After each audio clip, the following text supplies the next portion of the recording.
Question is given log base 3a equals to p equals to log base bc and log base b9 equals to 2 upon p square.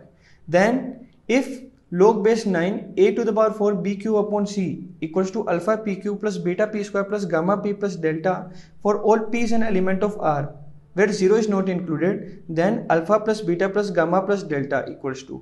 तो देखिए हमको क्या करना है, हमको इस एक्सप्रेशन को इस फॉर्मेट में कन्वर्ट करना है और अल्फा बीटा गामा डेल्टा की वैल्यू फाइंड करनी है. तो a को b और c को मैं p के टर्म्स में फाइंड करूंगा. तो यहाँ पे हम क्या लिख सकते हैं, पहले इस इक्वेशन को सिंप्लीफाई कर लेते हैं. तो log of base 9 a to the power 4 b cube upon c. तो यहाँ पे देखिए, यहाँ पे 9 को क्या लिख सकता हूँ 3 स्क्वायर. तो यहाँ पे क्या करेंगे, 3 का पावर जो है, बेस का जो पावर है वो डिवाइड में आ जाता है. तो 1/2 log of base 3 a to the power 4 b cube upon c.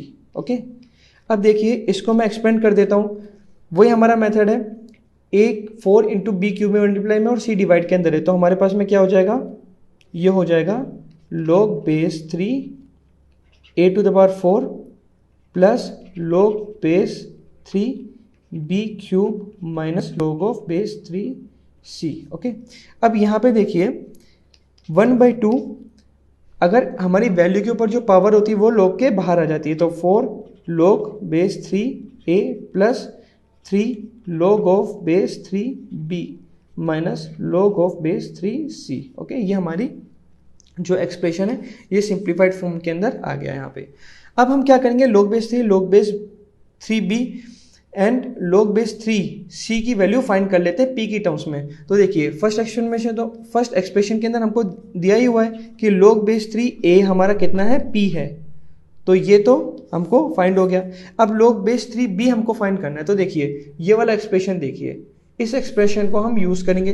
तो log base b 9 equals to क्या दे रखा है हमको यहाँ पे गिवन है equals to 2 upon p square. Okay, अब इसको सिंप्लीफाई करते हैं हम. तो यहाँ से मैं क्या लिख सकता हूँ, हमारे पास में एक प्रॉपर्टी होती है. प्रॉपर्टी क्या है कि log base a b equals to हम क्या लिख सकते हैं 1 upon log of base b a. तो यहाँ पे मैं ये प्रॉपर्टी अप्लाई करूँगा. तो 1 अपॉन इसको लिख सकता हूँ मैं log base 9 b equals to, इसको हम दूसरे पेन से लिख देते हैं. तो ये क्या हो जाएगा, ये हो जाएगा 1 upon log of base 9 b equals to 2 upon p square. Okay, तो हमारा क्या हो जाएगा log of base 9 b equals to P square upon 2. और देखिए 9 को हम क्या लिख सकते हैं, 3 स्क्वायर लिख सकते हैं. तो 2 जो है हमारा डिवाइड के अंदर आ जाएगा बाहर. तो यहाँ पे हो जाएगा 3b equals to P square upon 2. तो यहाँ से 2 से 2 कैंसिल हो जाएगा और यहाँ पे हमारी क्या वैल्यू आ जाएगी, log base 3b equals to P square आ गया हमारे पास. ओके, तो ये log base 3b equals to P square हमने फाइंड कर लिया. अब हमको क्या बचा हुआ है, log बेस 3c हमको फाइंड करना है. तो देखिए ये हमारी इक्वेशन है एक और, इस वाली इक्वेशन को हम इस्तेमाल करेंगे अभी. तो देखिए यहाँ पे क्या है, log of base b c equals to p है हमारे पास में. तो इसको क्या लिख सकते हैं हम लोग, इसको इस फॉर्मेट में भी लिख सकते हैं हम लोग b to the power p.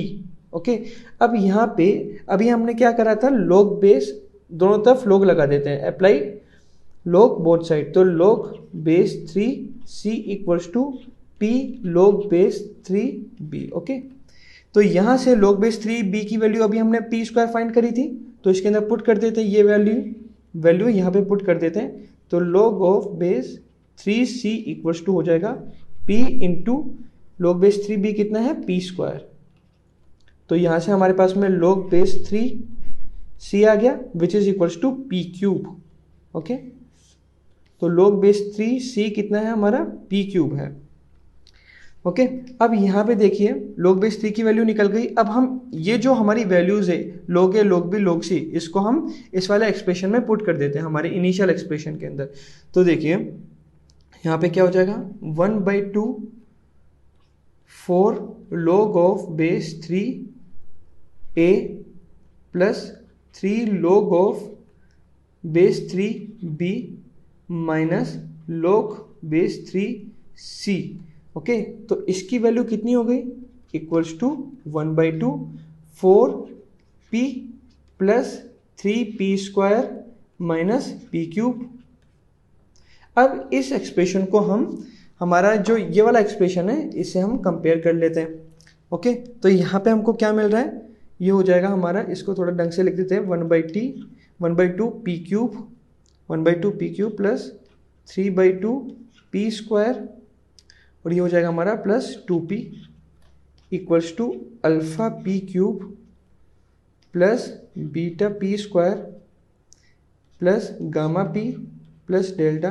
तो यहाँ से अल्फा की वैल्यू आ गई -1/2, बीटा की वैल्यू हमारी कितनी आ गई, बीटा की वैल्यू है हमारे पास 3/2 and gamma equals to 2 and delta equals to 0, क्योंकि यहाँ पे तो कोई हमारे पास कांस्टेंट टर्म है ही नहीं, तो डेल्टा हमारा 0 हो जाएगा। तो यहाँ पे देखो alpha plus beta plus gamma plus delta कितना आ जाएगा, इसको हम सोल्व करेंगे तो कितना हो जाएगा हमारे पास में, ये वैल्यू आ जाएगी सोल्व करने पर 3।